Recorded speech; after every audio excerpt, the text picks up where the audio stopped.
पंचांग देखना सीखे तथा ज्योतिष बने चैनल में आप लोगों को हार्दिक स्वागत करता हूं। साथियों, हमेशा की भांति आज हम लोग एक नई बात सीखने जा रहे हैं, जिसे आप लोग देखें, सीखें, समझें और अपने इष्ट मित्रों को बताएं। तो हम लोग देर न करते हुए अपने विषय वस्तु पर चलते हैं। आज का विषय है जो हम लोग चर्चा करेंगे और सीखेंगे, ज्योतिष में फलादेश के विशेष महत्व। ज्योतिष में फलादेश के विशेष महत्व क्या है, उसे कैसे समझेंगे। ज्योतिष में फलादेश का विशेष महत्व है क्योंकि इसमें विभिन्न प्रकार के तथ्यों और प्रभावों का विश्लेषण करके ही निष्कर्ष निकालना पड़ता है। व्यवहारिक अनुभव उत्पन्न करने से ही इसमें सफलता मिलती है। अब उदाहरण के लिए देखिए कि यदि जन्म के समय एक ग्रह किसी वजह से अच्छा प्रभाव दिखलाने वाला है और दूसरी वजह से अशुभ प्रभाव दिखलाने वाला हुआ है, तो दोनों ही प्रकार का प्रभाव एक दूसरे को रोक देगा। यदि अच्छा प्रभाव अधिक है तो वह अल्प मात्रा में होगा और यदि अशुभ प्रभाव अधिक है तो यह भी कुछ कम होगा। यह सिद्धांत उसी समय लागू समझा जाएगा जबकि एक ही ग्रह के दोनों प्रकार के फल हों, परंतु यहाँ भी यह परिणाम जीवन में दो भागों के हैं, तो दोनों ही भागों को प्रभावित करता है। जैसे वृषभ लग्न वाले जातक के लिए मंगल और शनि कन्या के 5वें भाव में यदि बैठे हों, यहाँ इन दोनों का एक साथ बैठना धन मान सम्मान के लिए अच्छा है। मंगल 7वें भाव का स्वामी है और शनि 9वें और 10वें भाव का स्वामी है, और इन दोनों का संबंध यहाँ राजयोग कारक है। परंतु 5वें भाव में बैठने से वह पेट में खराबी करेगा, संतान को नष्ट करेगा। यह उनके क्रूर ग्रह होने के कारण होता है। ज्योतिष के सिद्धांत से पूर्ण रूप से आप परिचित नहीं हैं।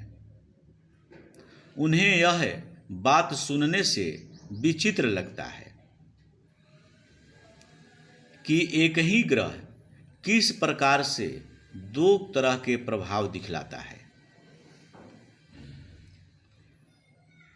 तथा एक अच्छा और एक बुरा।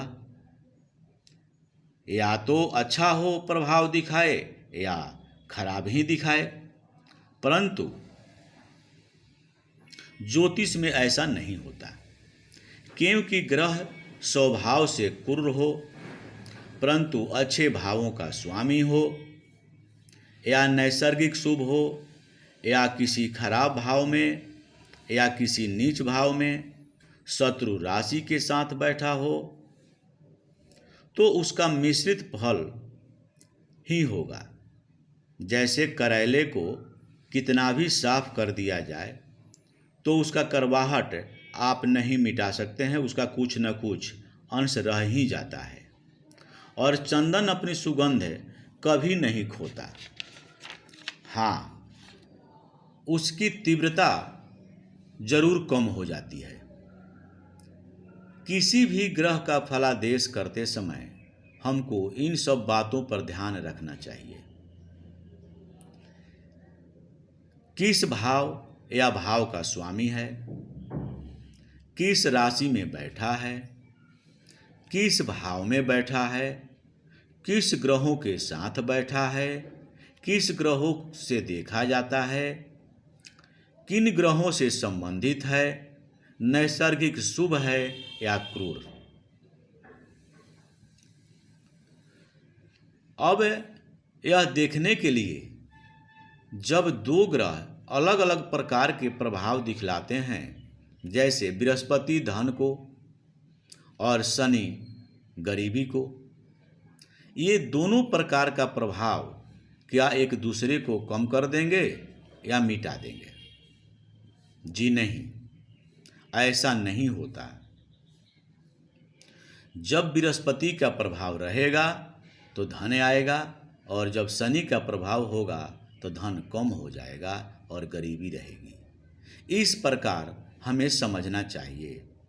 साथियों, हमेशा आप लोगों को नई बात मैं बताने की कोशिश करता हूँ, आप लोगों को ज्योतिष की तरफ ले जाने का प्रयास कर रहा हूँ। कुंडली कैसे देखा जाता है, कुंडली देखने के तरीके क्या हैं, इसे समझने और समझाने का प्रयास कर रहा हूँ, ताकि आप लोग आगे जो भी बताया जाए, जो भी वीडियो अपलोड किया जाए, आप लोग आसानी से समझ सकें, देख सकें। साथियों, नमस्कार।